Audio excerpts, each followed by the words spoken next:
Mag ik een heel klein beetje omlaag? Anders ga ik op de trap staan. Ja, dat is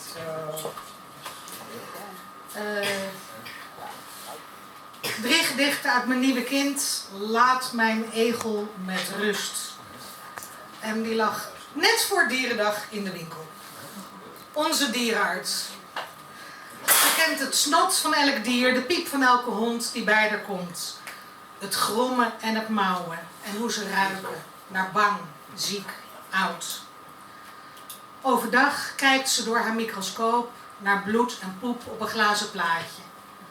Ze weegt en rekent hoeveel medicijn per kilo hond of kat. Met daglicht ziet ze dieren die ze vast kan pakken. Nooit is een walvis, nooit een dolfijn.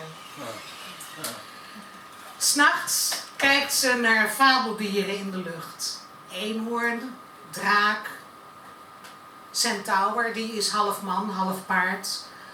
Ook gewone dieren ziet ze in de sterren. De haas, de hagedis, de vissen en het vosje. Ze heeft een telescoop, onze dierenarts, voor als het donkert, op haar balkon. Dan is het stil en tuurt ze naar de grote beer en de kleine en naar de zwaan. In haar dromen ziet ze vogels van sterren, een labrador, zijn staart is een komeet. Het oude paard kan opeens zingen en zijzelf zweeft mee van dier naar dier. Daar, tussen de sterrennevels.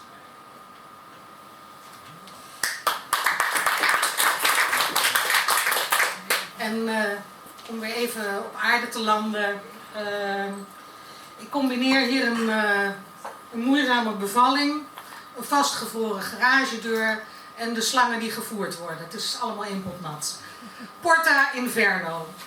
De aangestampte aarde bevroor en kwam zo ver omhoog dat de gerafelde houten garagedeur vast kwam te zitten in de zompige grond.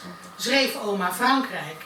De deur die leek op haar verschoten Levi's die zo lekker zat, die deur was vastgevroren.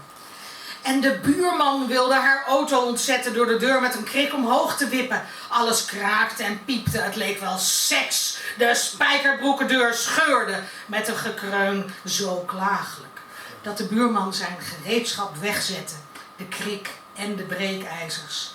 En ze samen de dooi afwachten. Auto, deur, oma en buurman. Ik vluchtte naar Artes. In het reptielenhuis stond de kachel hoog. Ik deed mijn jas los, het was voedertijd. Ogen en luiken gingen open. Waaks en wakker werden de schubbige lijven.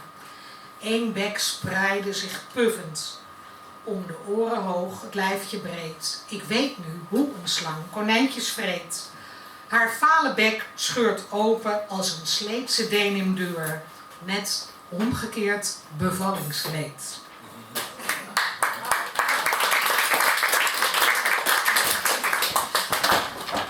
En dan het laatste plakkertje speciaal voor Marius.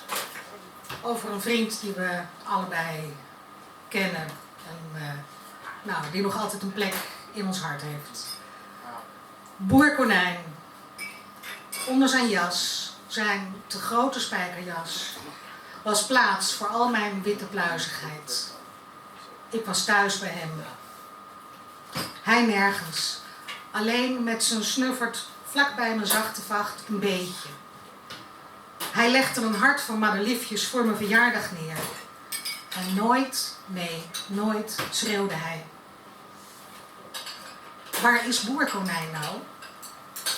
Waar is onze mensenvader? Hij die vers voer voor ons plukte. Weegbrei, witte klaver, willig. We missen u en uw spijkerjas. Woont u nu in de konijnenhemel? Bent u soms thuis?